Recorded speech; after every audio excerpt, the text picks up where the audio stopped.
Shalom. Untuk mengawali aktivitas kita di pagi hari ini, terlebih dahulu kita mendengarkan firman Tuhan. Kita berdoa. Allah Bapa di surga, kami bersyukur kepadamu atas kasih dan anugerah-Mu yang melimpahi kehidupan kami. Engkau masih memberikan napas kehidupan bagi kami. Kami rindu dengar-dengaran akan firman-Mu. Berfirmanlah ya Tuhan, kami siap untuk mendengarkannya. Amin. Firman Tuhan yang menyapa kita pada hari ini tertulis dalam kitab 2 Tesalonika pasal yang ketiga pada baitnya yang ke-16. Demikian firman Tuhan.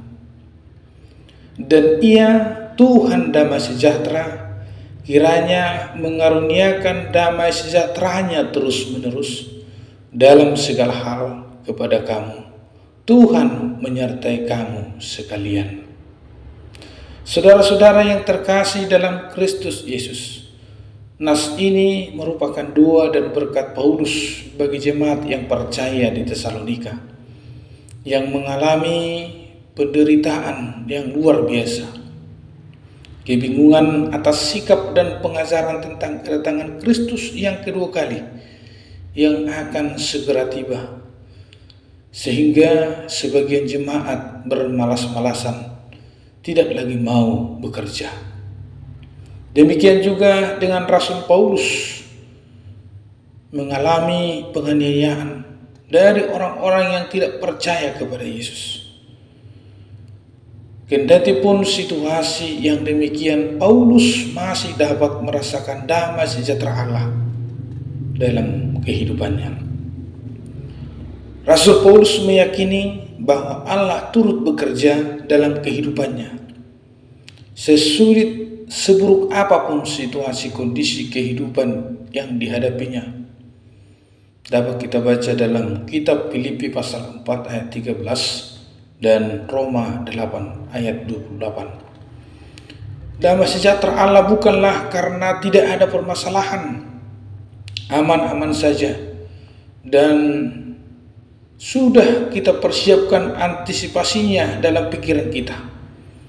Damai sejahtera Allah itu memelihara, menjaga hati, meneduhkan, mengikat, mempersatukan pikiran kita di dalam Kristus Yesus.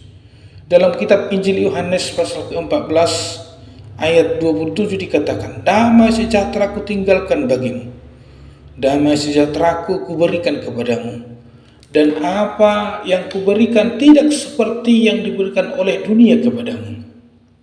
Janganlah gelisah dan gentar hatimu. Artinya, damai sejahtera Allah berbeda dengan damai sejahtera yang diberikan oleh dunia ini, yang dipengaruhi oleh situasi dan kondisi yang rapuh, cepat berubah seiring situasi yang kita alami.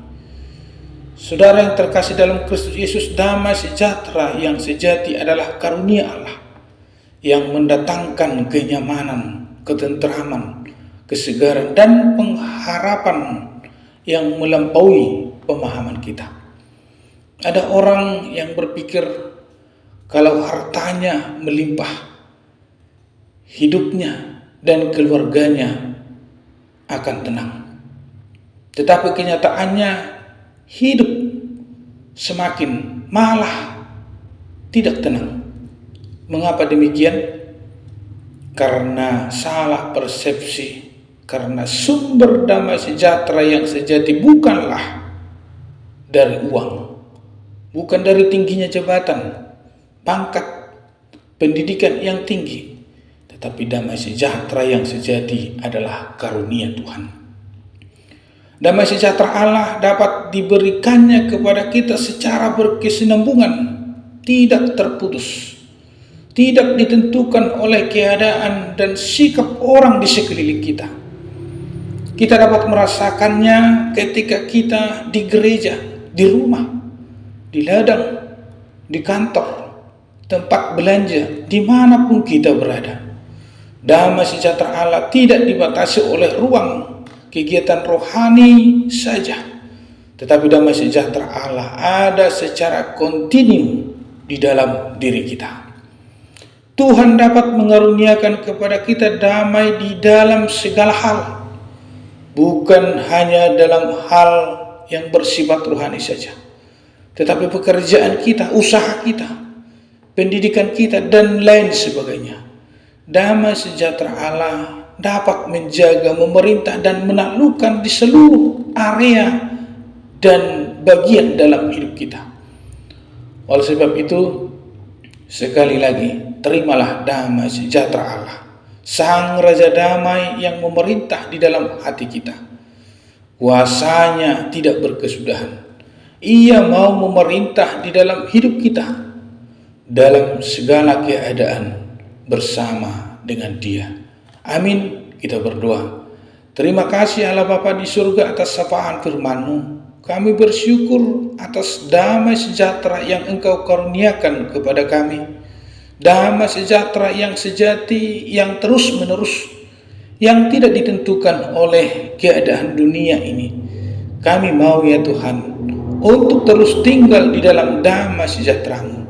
Dalam Kristus Yesus, kami berdoa dan bersyukur kepadamu. Amin.